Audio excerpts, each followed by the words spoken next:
ஸ்ரீ ஷியாமளா தண்டகத்தின் நிறைவு பகுதி. पाणिपद्मत्वयेन अक्षमालामपि स्फटिकीं ज्ञानसारात्मकं पुस्तकम् अङ्कुसम्पासमपि प्रतीयेन सञ्चिन्ते स तस्य वक्रान्तरात् सत्यपद्यात्मिका भारती निश्चरेत्। येन वा यावकावाकृतिर्भाव्यसे तस्य वश्या भवन्ति स्त्रियः पुरुषः। येन वा साधकुम्भत्यतेर्भाव्यसे सोऽभिलक्ष्मीशकष्टपरिक्रीडते। किं न सिद्ध्येत् वपुः श्यामलं कोमलं चन्द्रचूडान्वितं धावकं ध्यायातः।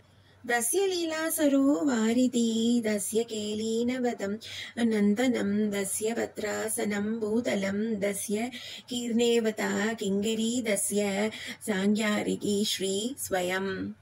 सर्वतीर्थात्मिका सर्वमन्त्रात्मिका सर्वतन्त्रात्मिका सर्वयन्त्रात्मिका सर्वपीडात्मिका सर्वतत्त्वात्मिका सर्वशक्त्यात्मिका सर्वविद्यात्मिका सर्वनादात्मिका सर्वसप्तात्मिका सर्वविश्वात्मिका सर्वदीक्षात्मिका सर्वसर्वात्मिका सर्वके सर्वरूपमे जगन्मातृके भागि मां देवी तुभ्यं नमो देवी तुभ्यं नमो देवी तुभ्यं नमो नमः। इति श्री कालिदास कृति श्री श्यामला दण्डकम्।